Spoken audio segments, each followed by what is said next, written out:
এখানে দুটি প্রধান সমুদ্রের মিলন ঘটে। একটি হলো শান্ত ও নীলচে বঙ্গোপসাগর এবং অন্যটি হলো উত্তাল ও গভীর নীল ভারত মহাসাগর। 1964 সালের আগে ধনুষ্কড়ি ছিল এক ব্যস্ত ও সমৃদ্ধ জনপদ। এখানে বিভীষণকে পুজো করা হয়, তার কারণ হচ্ছে একটাই। আমরা সবাই জানি যে বিভীষণ রামের ভক্ত ছিলেন এবং একমাত্র বিভীষণই ছিলেন রাবণের বংশের মধ্যে যে ধর্মের স্বাদ দেয়। গুড মর্নিং, আজকে আমাদের রামেশ্বরমের দ্বিতীয় দিন। তো সকালবেলা এখন 6:15 বাজে। আমরা সকাল সকাল বেরিয়ে যাচ্ছি ধনুষ্কড়ির উদ্দেশ্যে। অ্যাকচুয়ালি এত সকালে প্ল্যানটা রাখলাম তার কারণ হচ্ছে এই সময় ধনুষ্কড়ি পুরো ফাঁকা থাকে আর 6 বাজে ওপেন হয়ে যেতে হয় না ধনুষ্কড়ি, সকাল 6টায় ধনুষ্কড়ি ওপেন হয়ে যায়। তো আমরা একদম আশা করছি 6:40 কি 6:45 মধ্যে ধনুষ্কড়ি ঢুকে যাব।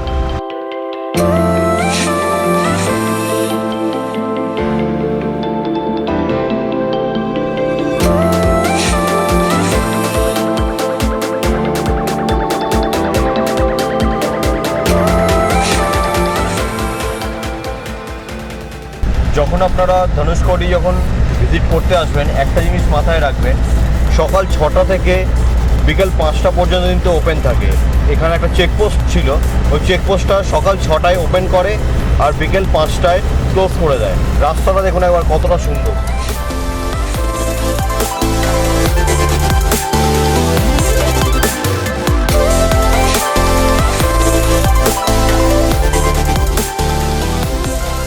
ওটা দেখতে পাচ্ছেন ওইদিকে, ওটা হচ্ছে বিভীষণ টেম্পল।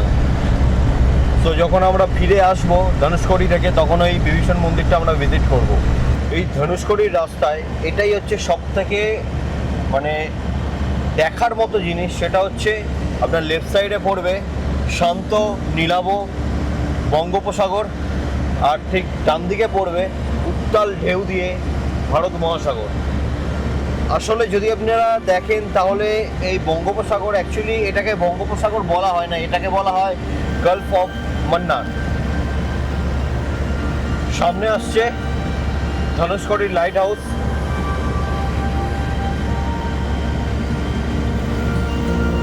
ওটা হচ্ছে ধনুষ্কড়ি লাইট হাউস।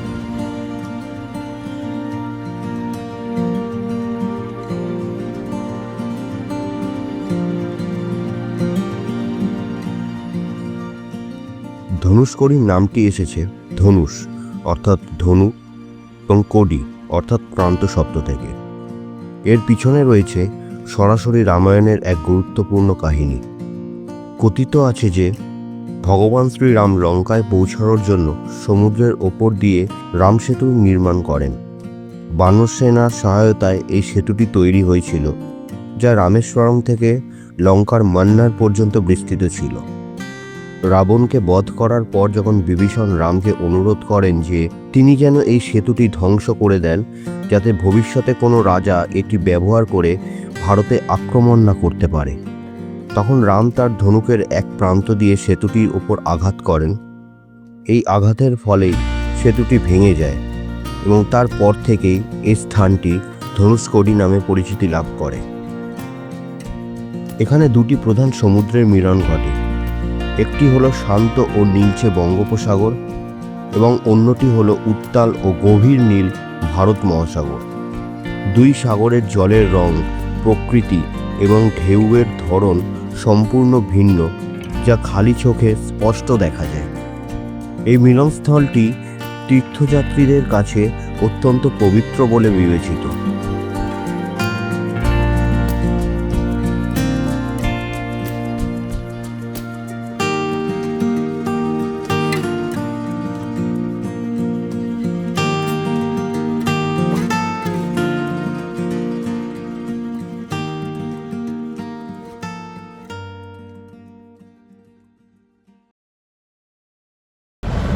আমরা এই ধনুষ্কড়ির একদম এন্ড পয়েন্টটা ঘুরলাম। এবার যাচ্ছি ধনুষ্কড়ির যে মেন টাউনটা রয়েছে ওখানটা। যখন ওখানে জনবসতি ছিল তো সেই সময় ওখানে পুরনো চার্চ, পুরনো রেলওয়ে স্টেশন ইত্যাদি কিছু জিনিসের অবশিষ্ট রয়ে গেছে। তো সেই জায়গাটাই আমরা এবার ভিজিট করব।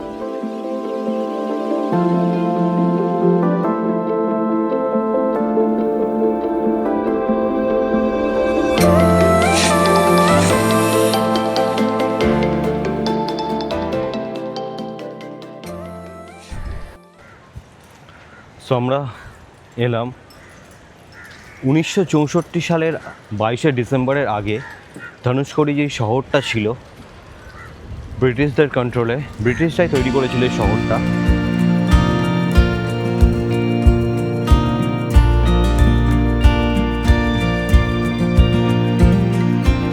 ধনুষকোটি শুধুমাত্র তার পৌরাণিক কাহিনীর জন্য বিখ্যাত নয়, এর রয়েছে এক ট্র্যাজিক আধুনিক ইতিহাস। 1964 সালের আগে ধনুষকোটি ছিল এক ব্যস্ত ও সমৃদ্ধ জনপদ। এখানে একটি রেল স্টেশন, একটি হাসপাতাল, একটি গির্জা এবং ছোটখাটো বাজার ছিল। এটি ছিল ভারত ও শ্রীলঙ্কার মধ্যে যাতায়াতের একটি গুরুত্বপূর্ণ বন্দর। কিন্তু 1964 সালের 22শে ডিসেম্বর রাতে এক ভয়াবহ ঘূর্ণিঝড় ধনুষকোটিকে সম্পূর্ণরূপে ধ্বংস করে দেয়। প্রচণ্ড ঢেউ এবং ঝড়ের তাণ্ডবে পুরো শহরটি জলের নিচে চলে যায়। এই বিপর্যয়ে হাজার হাজার মানুষের জীবন কেড়ে নেয় এবং শহরটিকে পরিণত করে একটি ভুতুড়ে স্থানে। এরপর থেকে সরকার ধনুষকোটিকে একটি ভুতুড়ে শহর বা বাসস্থানের অযোগ্য এলাকা হিসাবে ঘোষণা করে। আজও এখানে রাত্রিবেলায় এখানে আর কেউ থাকে না, গোটা 2-3টে ফ্যামিলি হয়তো এখানে রাত্রিবেলা থাকে এবং তারা যে পুজো করে ভগবানকে, এখানে একটা শিবলিঙ্গ রয়েছে এখানে, তাই সেই ভগবানের পুজো করা হয়। এটা কি নাগদেব নাকি? হ্যাঁ, ও এখানে নাগদেবের পুজো করা হয়। আর এখানকার মানুষ তাদের জলের চাহিদা মেটানোর জন্য একটা কুয়ো রয়েছে এখানে।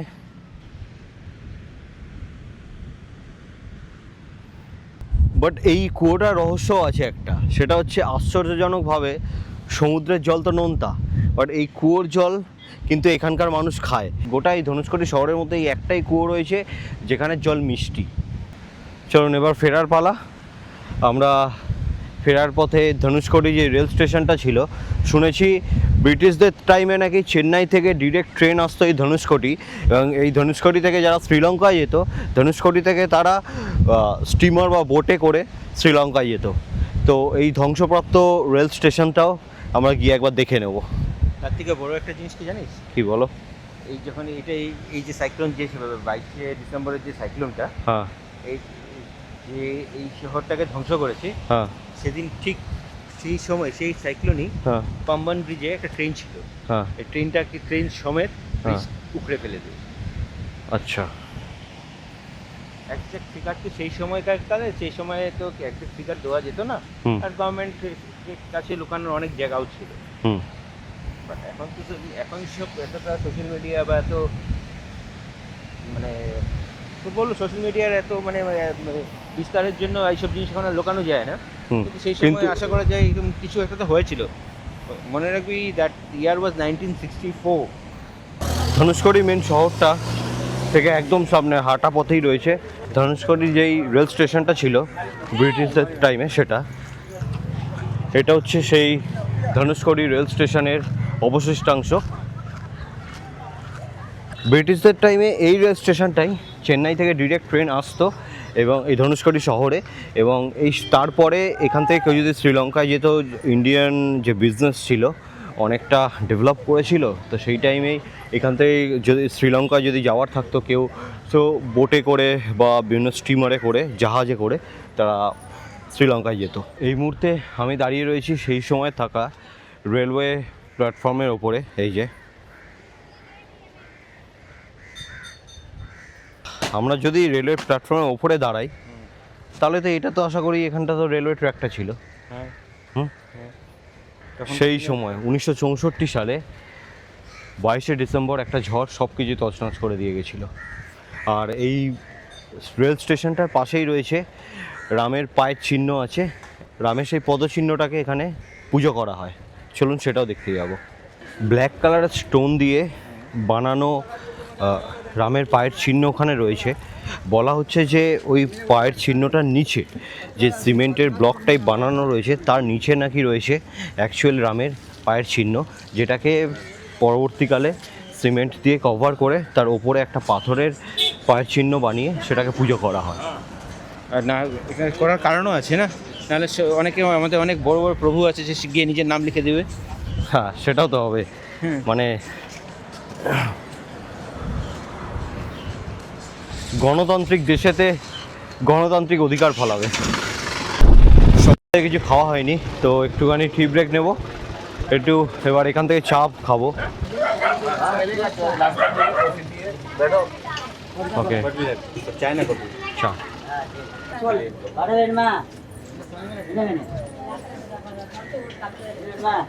এটা বড়া আচ্ছা একদম ব্রেডের মতো।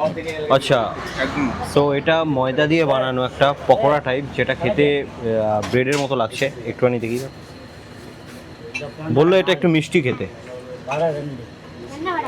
হ্যাঁ অ্যাকচুয়ালি ময়দা দিয়ে ওটাকে রাউন্ড মতো শেপ দিয়ে ওটাকে ফ্রাই করেছে, আর একটু মিষ্টিও রয়েছে জিনিসটা।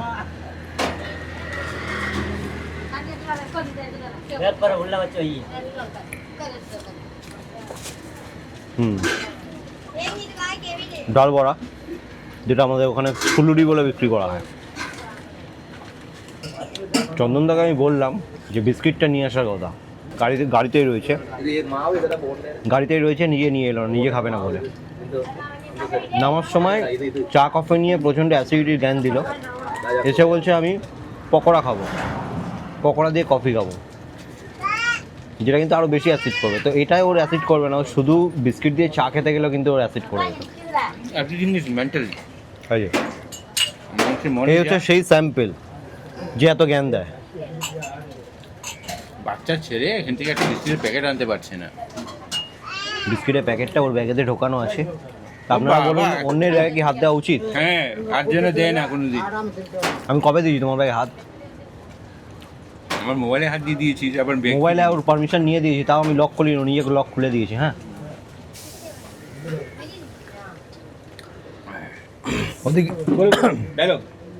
ওদিকে আমাদের মুকেশ বসে আছে, দ্য মিল্ক ম্যান। মুকেশ কিন্তু ঠিকই বলেছিল, চাটা খুব সুন্দর খেতে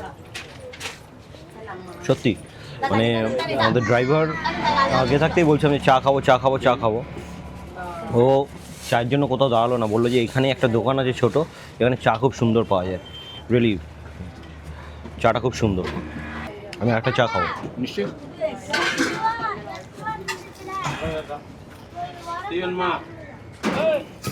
ওয়ান মোর টি।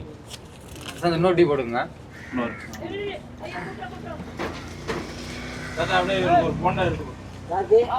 এতটাই সুন্দর খেতে চাটা, আমি আরও 1 কাপ নিলাম।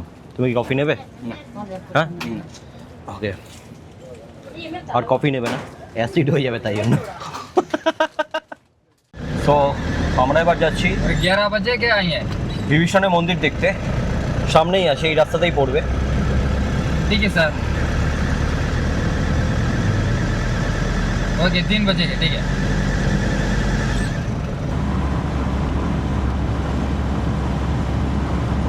তো এখন জানতে পারলাম যে আমাদের মুকেশ রয়েছে, সে MBA কমপ্লিট করেছে ল ম্যানেজমেন্টে। ভাবুন একবার, MBA কমপ্লিট করেছে ল ম্যানেজমেন্টে, ও রামেশ্বরম ছেড়ে বেরোতে চায় না, তাই জন্য ও এখানে রামেশ্বরম ট্যুরিজমের যে ইউনিয়ন রয়েছে সেই ইউনিয়নের আন্ডারে গাড়ি চালায়, ইভেন যারা এখানে ভিজিট করতে আসে, যারা ট্যুরিস্ট আসে তাদেরকে ঘোরায়। তো ये मुकेश, तुम ट्राई क्यों नहीं करते हो रामेश्वर हैदराबाद इस साइड में जॉब के लिए? अलग से जॉब मिलता है, बट इधर से हमको अच्छा है। अच्छा, और चेन्नई पे 6 मंथ वर्किंग किया sir. Okay, monthly 30,000 salary, but comfortable नहीं है सर। अच्छा वर्क प्रेशर ऐसे ना, हम लोग अच्छा में न्यू आदमी रहेंगे, अच्छा फ्रेंड्स। Okay okay okay.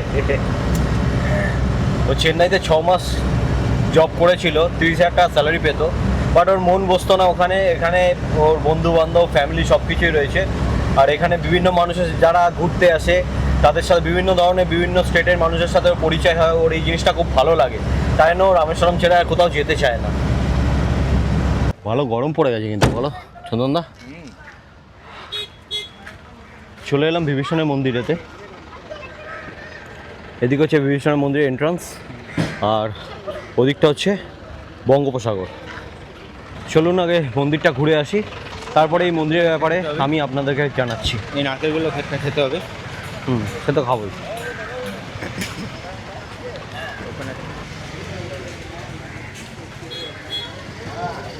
আমি আছি এখন রামেশ্বরমের ধনুষ্কোটি যাওয়ার পথেই বিভীষণ মন্দিরের কাছে।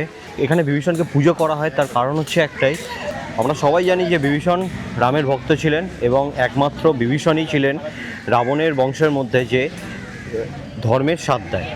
সেই ক্ষেত্রে দাঁড়িয়ে যখন রাবণকে বধ করে রাম এখানে ফিরে আসে, তখন লঙ্কা ছিল সিংহাসন ছাড়া এবং রাম কখনোই সেই লঙ্কার রাজত্ব চায়নি। তো সেই ক্ষেত্রে দাঁড়িয়ে যে লঙ্কার রাজা কে হবে, তো সেখানেই এই মন্দিরে এই স্থানে দাঁড়িয়েই বিভীষণের রাজ্যাভিষেক করেছিল ভগবান শ্রীরাম।